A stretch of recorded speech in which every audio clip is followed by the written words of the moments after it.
வணக்கம், நான் உங்க கிரி ஹைட்ரா. எல்லாரும் எப்படி இருக்கீங்க? எல்லாருமே நல்லா இருப்பீங்கன்னு நம்புறேன். நம்ம சேனலுக்கு ஃபர்ஸ்ட் டைம் வந்திருந்தீங்கன்னா மறக்காம கீழே சப்ஸ்கிரைப் பண்ண கிளிக் பண்ணி சப்ஸ்கிரைப் பண்ணிக்கோங்க. ஹைட்ரா நம்ம வந்து பார்த்தீங்கன்னா கிளிநொச்சி, யாழ்ப்பாணம், வவுனியா, முல்லைத்தீவில் இருக்கிற காணியல் வீடுகளை வந்து பார்த்தீங்கன்னா உடனுக்குடனே உங்களோட இந்த யூடியூப் சேனல் மூலமாக வந்து பார்த்தீங்கன்னா உங்களை விளம்பரப்படுத்திட்டு இருக்கோம். நீங்கள் வந்து பார்த்தீங்கன்னா கிளிநொச்சியில், வவுனியாவில், முல்லைத்தீவில் எங்கேயாவது குறைஞ்ச விலையில் காணியல் வீடுகள் வேண்டுமா இருந்தீங்கன்னாலும் மறக்காம நம்ம சேனலுக்கு போய் செக் பண்ணி பாருங்க. இப்போ வந்து பார்த்தீங்கன்னா கிளிநொச்சியில் வந்து பார்த்தீங்கன்னா அதாவது அறிவியல் நகரில் உங்களுக்கு ஒரு காணி ஒன்று இருக்குது. ஒரே ஏக்கர் காணி தான், கிட்டத்தட்ட வந்து 16 பரப்பு கிட்டே இருக்குதுங்க. இந்த காணிக்கு இங்காலி சைட்ல வந்து பாத்தீங்கன்னா உங்களுக்கு ஜெர்மன் டெக் வந்துடும். அதாவது வந்து பாத்தீங்கன்னா அந்த தொழிற்கல்வி அதுகள் சம்பந்தமான வந்து பாத்தீங்கன்னா ஒரு கேம்பஸ் மாதிரி உண்டு. இங்கதான் வந்து பாத்தீங்கன்னா நிறைய, அதாவது வந்து பாத்தீங்கன்னா வெளியூர்களில் இருக்கிற பிள்ளைகளும் வந்து பாத்தீங்கன்னா இங்கதான் படிச்சுட்டு இருக்காங்க.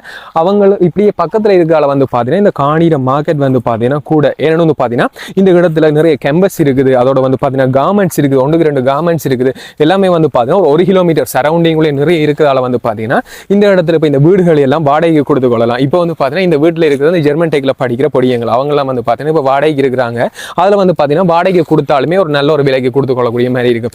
இப்போதைக்கு இதில் ஒரே ஒரு வீடு தான் இருக்குது. நீங்கள் வந்து பார்த்தீங்கன்னா இந்த காணியை வேண்டினீங்களாலுமே இதில் நிறைய ரூம்ஸ்கள் அதில் அடிச்சு போட்டு வந்து பார்த்தீங்கன்னா அவங்களுக்கு வாடகை கொடுத்தாலுமே ஒரு நல்ல ஒரு வருமானத்தை பெற்றுக்கொள்ளக்கூடிய மாதிரி தான் இருக்கும். பட் இந்த காணியில் வந்து பார்த்தீங்கன்னா கிட்டத்தட்ட 80 தென்னை மரம் இருக்குங்க. அது வந்து பார்த்தீங்கன்னா இந்த சைஸில் காய்க்கிற பருவத்தில் நிறைய தென்னை பிள்ளைகள் இப்போ தான் காய்க்க வலிக்கிட்டு இருக்குது. அப்படி காய்க்கிற பருவத்திலே வந்து பார்த்தீங்கன்னா 80 தென்னை மரம் இருக்குது. மற்ற வந்து பார்த்தீங்கன்னா கமுகுகள் எல்லாம் நட்டுருக்காங்க. இதில் வந்து பார்த்தீங்கன்னா உங்களுக்கு ஒரு நெல்லி மரம் ஒன்றும் வந்துடும்.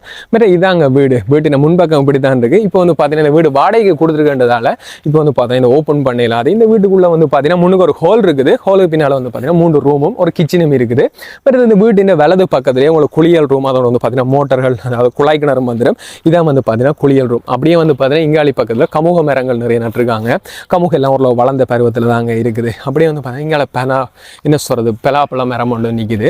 மற்றது என்ன சொல்கிறேன்னா கொஞ்சம் தென்னம்பிள்ளைகள் அதுகளெல்லாம் நிற்கிறதால கொஞ்சம் இணலான இடம் மாதிரி அப்படி தாங்க இருக்குது. இதெல்லாம் வளர வலிக்கிட்டோன்னே நல்ல ஒரு வருமானம் எடுக்கக்கூடிய மாதிரி காணியும் தான். மற்றது நிறைய பக்கத்துல எல்லாம் நிறைய பில்டிங்குகள், அதோட வந்து பார்த்தீங்கன்னா நிறைய கட்டிடங்கள், ஜெர்மன் டெக் கேம்பஸ், அதாவது கிளிநொச்சி யாழ்ப்பாண கேம்பஸே வந்து பார்த்தீங்கன்னா இங்கே கிளிநொச்சியில் அரியல் நகரில் தான் இருக்குது. பட் கார்மெண்ட்ஸ் எல்லாமே இருக்கிறதால ஒரு நல்ல ஒரு பிஸ்னஸ் பண்ணக்கூடிய இடமா தான் இருக்கு. பட் இந்த காணிக்கு இங்காலி சைடில் வந்து பார்த்தீங்கன்னா ஒரு ரயில் ரோட் வந்துடும். அதாவது வந்து பார்த்தீங்கன்னா இந்த காணிக்கு இங்காலி பக்கத்தில் ரயில் ரோட், இங்காலி பக்கத்தில் வந்து பார்த்தீங்கன்னா ஜெர்மன் டெக், அதாவது வந்து பார்த்தீங்கன்னா கிளிநொச்சி டவுனில் இருந்து கொஞ்சம் என்ன சொல்கிறது கொஞ்சம் ஏனையன் ரோட்டில் இருந்து கிட்டத்தட்ட வந்து பார்த்தீங்கன்னா 100 மீட்டர்லேயே ஏனையன் ரோடு போகக்கூடிய மாதிரி இருக்கும். பட் வந்து பார்த்தீங்கன்னா காணி உங்களுக்கு பிடிச்சிருந்துச்சுன்னா கீழே வந்து பார்த்தீங்கன்னா ஜீவா ரியல் எஸ்டேட் அவங்களோட நம்பர் தரேன். மறக்காம வந்து பார்த்தீங்கன்னா அவங்களுக்கே கால் பண்ணிட்டு இந்த காணியை வந்து பார்த்தீங்கன்னா நல்ல ஒரு ப்ரைஸுக்கு எடுத்துக்கொள்ளக்கூடிய மாதிரி இருக்கும். இதோட வந்து பார்த்தீங்கன்னா இந்த வீடியோ என் பண்ணிக்கிறேன். See you, tata, bye by.